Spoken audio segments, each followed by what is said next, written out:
It all began in early April, the scent of spring barely in the air, and me enormously pregnant at 33 weeks, trying to weave a little magic for my baby's shower. My little house, usually a quiet sanctuary in the Portland suburbs, was now a cheerful chaos of cardboard boxes overflowing with pastel balloons and Cloud My Nose-themed invitations it designed myself. There was no planner, you see. No Will My Nose meeting friends or family offering to lend a hand.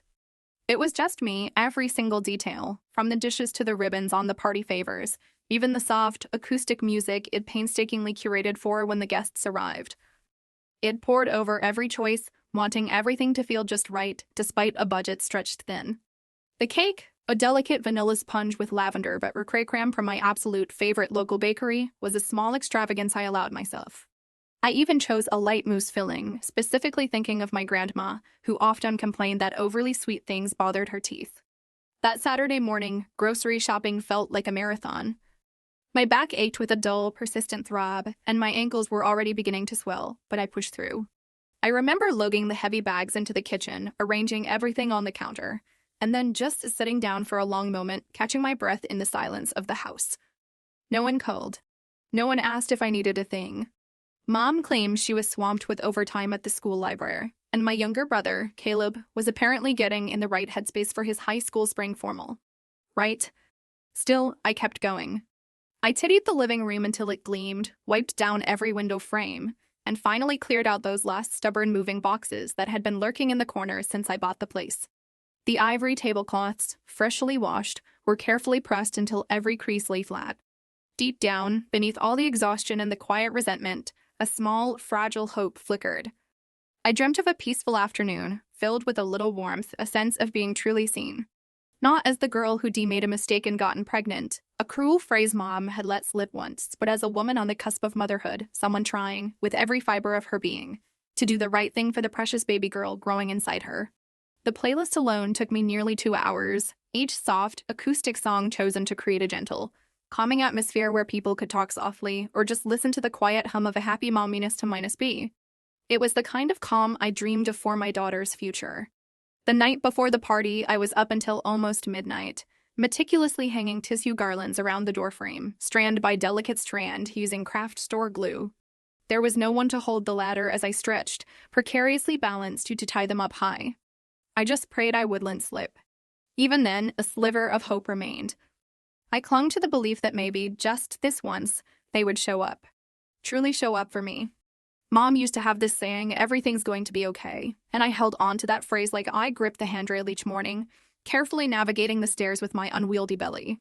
I told myself that maybe, just maybe, when they saw all the effort I'd poured into this day, they'd smile, really smile, hug me, and tell me I did a great job. I wasn't asking for grand pronouncements or expensive gifts, I just desperately needed them to see me, Allison, as part of this family, not the forgotten shadow that always lingered whenever it was Caleb's turn to shine. That morning, I walked into the living room, taking one last look before guests were due to arrive. The early spring light filtered softly through the curtains, casting a gentle glow on the hand-marked sign welcome, Baby Emma. Beneath it, a small table was laden with pastries, fresh fruit, and a pot of chamomile tea I'd already brewed, its calming scent filling the air. I placed a hand on my belly, feeling my little girl give a sudden, hard kick as if she were excited too. I wasn't naive, I wasn't expecting some picture-perfect party ripped from the pages of a glossy magazine. I just hoped for one fleeting afternoon, I could be the main character in my own story. No interruptions. No one stealing the spotlight. But of course, I was wrong. People started arriving around 1 p.m. First came Aunt Margaret, bless her, with a small basket overflowing with beautifully embroidered handkerchiefs and a few well-loved children's books she said she used to read to me when I was little. Then my college friend, Jenny, herself 6 months pregnant, walked in with a warm, understanding smile and a beautifully silver wrapped gift box. For a little while, everything was exactly as I'd hoped. Soft wishes murmured, gentle laughter echoing, genuine, warm hugs. I thought, with a surge of relief, maybe this time it'll actually be different. I started to relax, my shoulders unclenching for what felt like the first time in weeks. I even laughed out loud when Laura's 3-year mine, a sold son reached up with pure wonder to tap an angling balloon. The atmosphere was simple, yes, but so incredibly caring, and for a precious hour, I truly believed this was my day. Until my mother tapped her fork against a glass. A sharp, Sudden hang sliced through the room, and everyone fell silent. She stood there, regal in a new teal dress, wearing that familiar, overly bright smile, the one she always had right before announcing something big, usually something Caleb minus related. My dad stood beside her, his hand resting lightly on her back, a silent seal of unwavering support. Before we cut the cake, my mother said, her voice dripping with an odd, saccharine sweetness, we have some very exciting news to share with everyone. I froze. My heart began to pound, a frantic drum against my ribs, like my body instinctively knew what was coming even before my mind did. The kitchen door swung open dramatically, and out walked Caleb, beaming, holding up a bright red envelope like a trophy. I got into Princeton, he shouted, his face absolutely glowing with triumph. The room erupted. Someone clapped, then more joined in. Aunt Margaret gasped. Oh, my goodness, Caleb, how absolutely wonderful. One of Mom's friends, someone I barely knew, even got up and hugged Caleb effusively as if she'd personally raised him herself. I looked around, my gaze sweeping across the suddenly animated faces. No one was looking at me anymore. No one even glanced at the beautiful lavender cake, the one with Welcome Sweet M piped carefully on top. They all swarmed Caleb, my 17-year-old brother, the golden boy who had, to my knowledge, never voluntarily done the dishes or even made his own bed, and whose expensive tutoring bills I had quietly paid for the past 2 years. The cake I'd so lovingly ordered was unceremoniously pushed to the side of the table, making room for the pizza someone had apparently just ordered, Caleb's favorite, of course. Suddenly, music blasted through the room loud, bouncy hip minus hop, Caleb's preferred soundtrack, completely drowning out the soft acoustic guitar so carefully selected the night before. The laughter got louder, more boisterous. The room filled with the thud of stomping feet, the clinking of glasses being refilled not with chamomile tea, I noted, and the unwelcome sound of Caleb's friends barging and a whole troop of teenagers I'd never laid eyes on before. One guy, sporting a backwards baseball cap, yelled, promptly fired up a massive Bluetooth speaker, the bass shaking the very walls of my house as if it were some raucous graduation bash, not a baby shower. I just stood there, my hand still clutching my cup of now lukewarm chamomile tea. The mom highness to minus B sash had been so proud to her slipping a notice off my shoulder. No one turned to ask how I felt. No one even mentioned the baby. The carefully wrapped gifts, symbols of affection for Emma and me, were shoved haphazardly into a corner. My welcome, Baby Emma banner was now completely obscured behind a hastily scribbled, hand-maestron sign that screamed, "Congrats, Caleb, Princeton bound," a bottle of soda, opened carelessly by one of the newcomers, fizzed over and spilled across the tablecloth, its sticky contents running dangerously close to my forgotten cake. Almost on autopilot, I grabbed some napkins and bent down a feat in itself at 33 weeks pregnant to clean up the mess. My knees throbbed in protest from kneeling, my large belly pressing uncomfortably against my cotton dress. As I wiped up the sticky soda and frosting smears from my hardwood floor, a blonde girl I didn't know brushed past me with such indifference, like I was just an inconvenient piece of old furniture, an obstacle in her path to the real celebration. She didn't even murmur an excuse me. I could hear Caleb's booming, excited voice from behind me, regaling his audience with tales of campus tours and dream dorms. I just kept cleaning. No one offered to help. No one saw me. Everything and everyone revolved around one person, just like it always had. I was used to it, wasn't I? The years had conditioned me to expect this. But this time felt different. This cut deeper. I forced myself to stand, my back aching fiercely, my hands sticky with frosting and soda. I looked around the crowded, chaotic room, filled with people who weren't really there for me, for Emma. My mother was in her element, telling a highly embellished, dramatic story about how she'd sacrificed so much to help Caleb achieve his Ivy League dream. My father nodded along sagely, a proud patriarch, as if HED personally molded a genius with his bare hands. No one, not a single person, mentioned the woman in the room about to give birth. No one even noticed me, the actual host of the now BNS obliterated party, clutching my belly and walking out of the noise. I went into the kitchen, washed my hands meticulously, then quietly, slowly, climbed the stairs. The music kept thumping downstairs, the cheers and laughter drifting up like distorted echoes from another, alien world. But in my head, amidst the turmoil, one thought began to solidify, clear and cold this time. They had undeniably crossed the line. And I wasn't going to let it slide. Not like all the times before. I sat on my bed, legs stretched out, my back propped uncomfortably against a pile of pillows, my hands instinctively cradling my belly as if forming a silent shield. The raucous laughter rising from the living room felt like dull blades scraping against my chest, each burst a fresh insult. Downstairs, the impromptu party for Caleb's Princeton acceptance was in full, glorious swing. In the house I bought. With money I earned from countless sleepless nights designing, packing orders, handling frustrating returns, and somehow making it through those terrifyingly low sale months with my online business. And here they were, celebrating a success that lost mine and my space on my dime. And if I was honest with myself, their focus was never, ever on me. At least not in any way that mattered. I slowly closed my eyes, desperately trying not to cry, but the memories, those unwelcome guests, didn't need an invitation to flood in. I remembered being 11, my absolute favorite purple princess dress, a cherished birthday gift, being found shredded by a pair of school scissors. Caleb was 9 then. When my parents asked him, he just shrugged, a picture of innocence, and said, I didn't take care of it. My mother, ever the pragmatist when it came to my feelings, waved it off. Don't be so dramatic, Allison, she'd said. It was just a piece of fabric. You need to learn to let things go. Caleb, of course, got taken out for a large ice cream sundae right after. To forget the fuss, Shed explained with a conspiratorial wink at him. Then there was 8th grade. I was selected to attend a prestigious gifted science program at the local university. I brought the invitation home, my heart bursting with pride, so excited to show my dad. He skimmed it, his expression unreadable, then asked the one question that always seemed to matter most as it cost money. I nodded, my excitement deflating.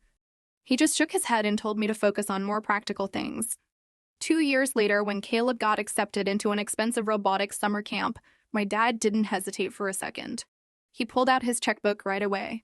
It's an investment in his future, HED declared proudly. I lost count of how many times I did chores alone, scrubbing floors or tackling mountains of laundry, while Caleb played video games all afternoon, blissfully undisturbed. I used to think, with a child's unwavering optimism, that if I just worked hard enough, someone would eventually notice, it'd be recognized. But no. When I cleaned the entire house, top to bottom, my mom would say, well, that's what girls are supposed to do, isn't it? Yet, when Caleb remembered to water the wilting plants once in a blue moon, she praised him for being so thoughtful and connected with nature. Then, when I was 19, I made the difficult decision not to go to college. Not because I didn't want to. Believe me, I yearned for it. But because there was simply no support for me, emotional or financial. I once tentatively mentioned studying graphic design, a field I was passionate about. My mom just shook her head dismissively. Drawing won't feed anyone, Allison, she'd said with finality. You should get a stable job. So, I did. I applied at a local print shop and spent my evenings, fueled by coffee and sheer determination, building an online store from scratch, selling handmade home decor. I taught myself everything: product photography, SEO, customer service, website design. No one ever asked if I was tired, if I was coping. When the store finally started bringing in a steady income, a testament to my relentless effort, I saved every penny until I had enough for a down payment on this little house. The one I was currently in. The one they had all moved into without so much as a buyer leave, right after I proudly gave them a tour to show off what I'd accomplished on my own. I remember my mom's face so clearly. First, genuine surprise, then tears welled in her eyes, followed by a soft, almost possessive whisper, so the whole family finally has a home. No one asked if I wanted to share my hard mine a certain sanctuary. They just brought their things in, rearranged my furniture to their liking, and started calling it our house. Caleb, then a 10th grader, already had a brand new MacBook my parents had eagerly bought him. I was still using an old, clunky laptop I'd salvaged from a repair shop.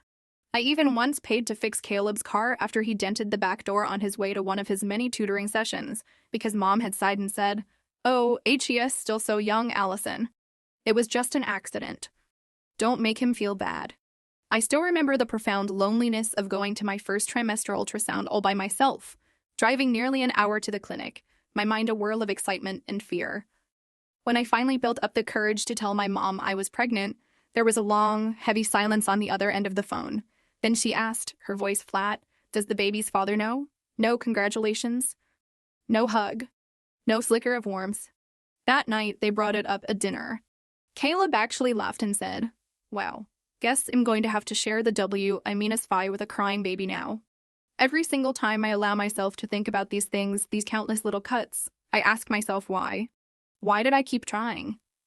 Maybe I harbored a secret, stubborn hope that one day they'd notice, that they'd finally change, that they'd deal with me the way I kept trying, so desperately to love them despite everything. But as I sat there on my bed, the party still raging below, there was one thing I realized I didn't hope for anymore. Their approval. Their acceptance. I bent down, my belly making it awkward, and opened my nightstand drawer. I took out a plain, gray folder. Inside, nestled together, were the house deed, all the utility bills meticulously filed in my name, and a document had been quietly, methodically preparing for weeks. Bold, clear words. Undeniable proof. I ran my fingers over the first page, the crisp paper cool beneath my touch, feeling like I was touching something almost sacred. It was proof that I hadn't imagined the unfairness, the constant sidelining, the sheer, unadulterated entitlement. I didn't want to cry anymore. I just wanted to reclaim my space, my life, my sanity. The next morning, just as the sun began to paint the sky with streaks of pink and orange, I was already up. The house still carried the stale, sticky smell of spilled soda and melted frosting from yesterday's debacle. I stood in my kitchen, holding a warm, comforting cup of peppermint tea, feeling an almost unnerving stillness settle over me. Through the slightly open window, I could hear Caleb study, oblivious snoring from his room, the room I paid for. I could hear the familiar creaking of the wooden chair in the living room, where my dad usually sat each morning with his lukewarm coffee, probably still blissfully unaware of the storm about to break. I wasn't hesitating anymore. The resolve from the night before had solidified into a calm certainty. I pulled 3 pristine white envelopes from the kitchen drawer. Each one was sealed and labeled clearly Diana, my mom, Mark, my dad, and Caleb. Inside each was a legally sound, professionally drafted 30-day notice to vacate the premises, along with a copy of the property deed clearly showing I was the sole, undisputed legal owner. I placed them neatly on the dining table, the very same table where they habitually left their dirty dishes for me to clean. Among the leftover party mess, the discarded napkins, the paper plates, a deflated balloon, the 3 white envelopes stood out like sharp, clean slashes across a stained velvet cloth. I didn't have to wait long. At exactly 7:15, and my mom wandered into the kitchen, her hair still messy from sleep, clutching her usual mug of soy milk. She yawned wryly, her eyes bleary-wryly scanning the cluttered table. Then they stopped, fixed on the envelopes. "What's this?" she said, her voice still thick with sleep, but I heard the nascent edge in it, the faint tremor of unease. She picked up her envelope and tore it open right there with a rough, impatient rip. After reading just a few lines, her eyes widened dramatically. Her mug tilted precariously, almost spilling its contents. "Oh, son," she called out, her voice much louder now, sharp with disbelief. "Mark, Caleb, get in here. This has to be some kind of joke, right, Allison?" I stepped into the room from the hallway, my posture calm, my movements steady. "It's not a joke, Mom," I said, my voice even, devoid of the tremor I felt inside. "I've already sent the official, legally certified letter. These are just courtesy copies for the family." She looked at me then, truly looked at me, as if it just announced I was selling the house to a band of complete strangers. "Move out?" she shrieked, her voice cracking. "How could you even write something like this? This is our home, our family home." "No, Mom," I said, meeting her gaze directly, holding it. "This is my home. I bought it. I pay the mortgage every single month. I cover all the utilities, the electricity, the water, the internet. Even that plumbing repair you called an outrageous couple hundred a few weeks ago, that was me too. It's always been all me."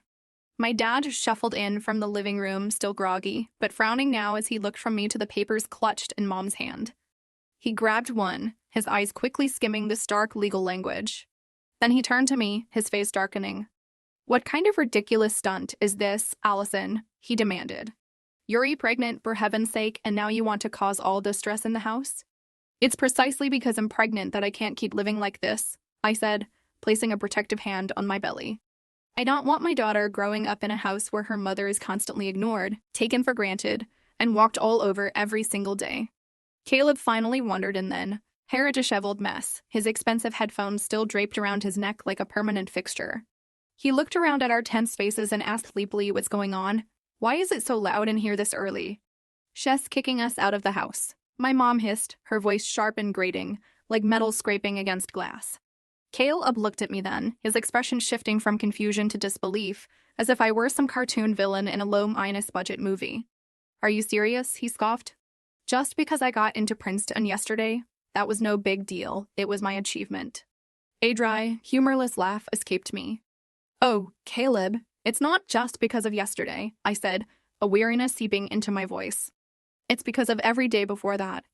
Every single time you were favored, and I was told, you're the girl, Allison, you should be more understanding, more accommodating. Every time I achieved something, however small, and Mom would immediately say, don't brag too much, dear, it's unladylike. When I got pregnant, a life-altering event, everyone in this family acted like it was a minor inconvenience, like nothing truly significant happened. But when you got that acceptance letter, the whole world stopped spinning just for you. My dad tried to smooth things over, his usual tactic. Come on, Allison, he said, attempting a placating tone. Everyone says things they don't mean sometimes. Don't blow this all out of proportion. Blowing things out of proportion? I cut him off, my voice rising slightly despite my efforts to remain calm. You're calling the years I spent being treated like an unpaid maid, a personal assistant, and an ATM blowing things out of proportion? I paid for this roof over our heads, every cent, but Mom had no problem telling the neighbors that the whole family built this house together with love. Caleb wrecked his car, the one you bought him, and I paid to fix it. And then Mom had the audacity to scold me for bringing it up too much, for making him feel bad. No one, not once, ever asked if I needed help, if I was tired, if I was okay. And then, when I finally tried to do something for myself, for my baby, when I threw a party that was supposed to be mine, the whole family, without a second thought, turned it into someone else's stage. No one said anything for a long, heavy moment. No one could argue with the truth. I looked at my mom, who was now visibly trembling, her eyes wide with a mixture of disbelief and dawning horror. I'm not doing this out of hate, Mom, I said, my voice softening slightly because despite everything, it was still true. I'm doing it out of love for myself. And, more importantly, because I absolutely refuse to let my daughter, Emma, grow up in a family where everything good comes at the unbearable cost of someone else's silence and constant mock sex of self-sacrifice. Caleb actually took a physical step back, his bravado deflating. So where are we supposed to sleep then? He stammered, the reality of the situation finally hitting him. At a hotel or something? I've already thought about that, I said, my voice calm, businesslike. I had, indeed, thought of everything. I have a list prepared of decent short-term rentals in the area. I can even help arrange movers if you need them. One of my friends has already offered to help pack, to make the transition smoother. I took a breath. You have 30 days. My mom just stared at me, her face a mask of utter incomprehension, like she had no idea who I was, this stranger standing before her. And maybe, I realized with a pang, maybe she never really did. I turned and walked out of the kitchen then, leaving behind their stunned, silent faces. Each step I took felt heavy, yet liberating, a reminder of something they called an undo, a decision they couldn't talk me out of. This time, I wasn't backing down. This time, I was choosing myself. In the days that followed, the house felt like water, stretched tight just before a violent storm. No one said anything directly to me, not about the eviction. But every slammed door, every resentful side glance, every heavy, deliberate step in the hallway sent the same unspoken message: they weren't leaving without a fight. My mom, true to form, started her emotional manipulation campaign almost immediately. She called Aunt Hannah, the only relative I had in Arizona with whom I still maintained a semblance of a relationship, and tearfully and dramatically told her how her ungrateful daughter was kicking her frail, loving parents out onto the street while heavily pregnant. A day later, predictably, I got a long, guilt-stripping message from Aunt Hannah. Sweetheart, it read, no matter how upset you are, please don't let your daughter grow up without her grandparents. Family is forever, Allison. I sighed. Alice? She hadn't called me Allison in years, but the sentiment was clear. My dad took a different, more insidious route. He suddenly started helping around the house doing chores he hadn't touched in the entire 20- for years I'd lived with him. He wiped counters badly, took out the trash once, and even tried making awkward small talk with me in the mornings. Did you sleep okay, dear? He'd ask, with a strained, paternal concern that reeked of insincerity. But I knew exactly what that was. Not genuine remorse or guilt. It was strategy. A thinly veiled attempt to soften me up, to pull me back into the role of the dutiful, forgiving daughter they had always expected and relied upon me to be. Caleb, however, didn't bother hiding his outright hostility. He started blasting his music at all hours from his room, the bass vibrating through the floorboards. He made a point of slamming doors extra hard every time he walked past me. And he didn't hold back with the snide, cutting remarks at dinner the few times we were even in the same room. One night, As I was arranging some flowers I'd bought for myself on the table, he walked by and muttered, just loud enough for me to hear, "Not sure how you plan to raise a kid all by yourself when no one's even around to help you wash the dishes." I didn't respond. I just quietly tucked another sprig of lavender into the vase, its calming scent a small act of defiance. Then, things escalated, going beyond what any family, functional or not, should tolerate. One Tuesday morning, I received an email from a major supplier, someone I was in the crucial final stages of negotiating a significant partnership with for the next quarter, a deal that would be huge for my little business. They stated, very professionally, but with an unmistakable undertone of concern, that they'd heard some troubling things from a relative about me. Things suggesting I was showing signs of emotional instability and might possibly be unfit to manage operations effectively after giving birth.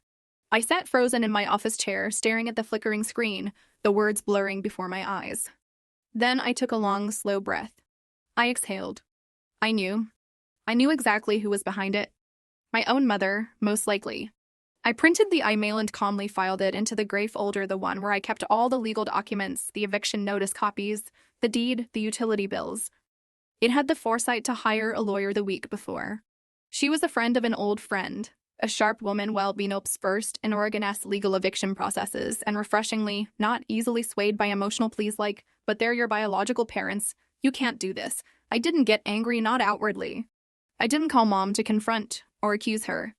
I just scanned the damaging email and forwarded it to my attorney, along with the meticulously collected records I'd been keeping, utility bills in my name, home repair receipts, the mortgage agreement, even photos of the house from when I first moved in completely empty, before they had descended. On day 17 of the 30-day notice, my mom started crying loudly every evening. She wouldn't talk to me directly, of course. Instead, she'd engage in these dramatic, theatrical laments in the living room, clearly audible throughout the small house, about her sleepless nights worrying about Allison, about her thankless sacrifices as a mother, and one particularly detailed, tear-me-note-soaked monologue about the night she supposedly stayed up all night with me when I was sick as a child. I simply walked past, my noise-canceling headphones firmly on, and kept updating my baby registry on my laptop. On day 20, Minola tried playing the responsibility card, a truly desperate gambit. He sat across from me in the kitchen, the first time he'd involuntarily sought me out since receiving the notice. "If you kick us out," he began, his voice attempting a pathetic tremble, "you'll have nowhere proper to study. I could lose my scholarship. I might not even get to go to Princeton after all this." I looked at him, really looked at him, and felt nothing. Not anger, not even a shred of sympathy. "I know how that feels, Caleb," I said, my voice quiet but firm. I didn't have anyone supporting me when I wanted to go to college either. And you know what? I still made it. I found a way. On day 20-4, they stopped talking altogether. No more crocodile tears, no more guilt-stripping attempts, no more passive aggressive chores. Just a heavy, oppressive silence, thick and suffocating like fog. The kind of silence that doesn't lead to reconciliation, only to the quiet, grim preparation for the inevitable. I, on the other hand, kept everything going as usual: my work, my rest, my prenatal checkups. My best friend, Clarissa, a true rock, came over a few times to help me set up the baby's room. We played soft music, chatted excitedly about baby names, and picked out some adorable animal-themed wall decorations. I was trying, with all my might, to build a small, safe, beautiful world for my daughter, one where no one could ever take away my role as her mother, her protector. Day 30 arrived on a calm, surprisingly sunny morning.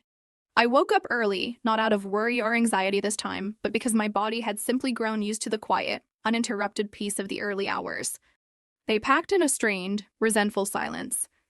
My mom walked the hallway with a stiff and forgiving expression, her lips a thin, hard line.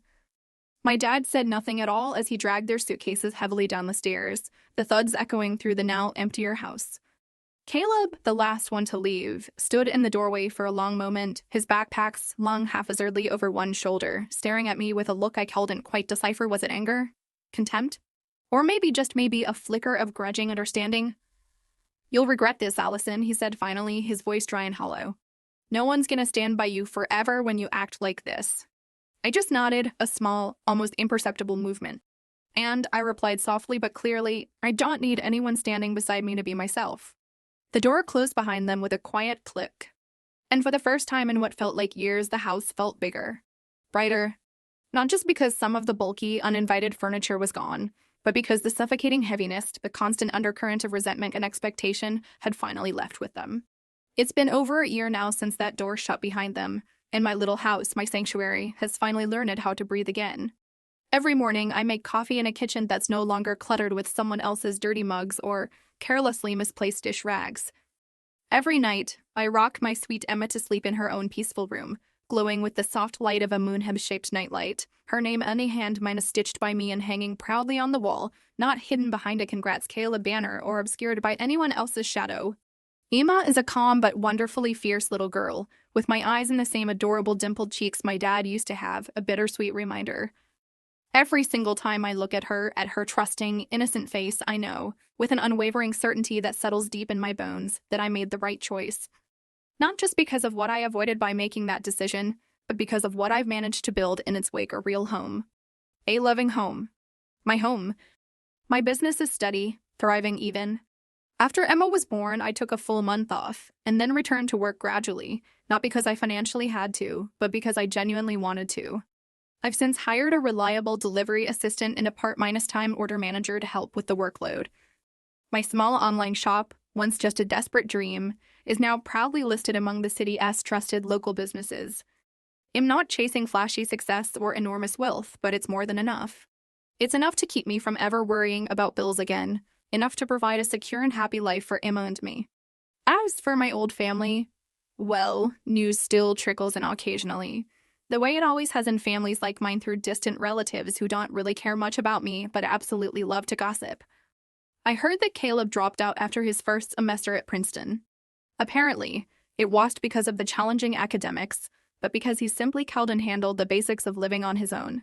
He was used to cooking for himself, doing his own laundry, managing his own schedule, or handling any of the myriad little things I used to silently and visibly take care of for him for years.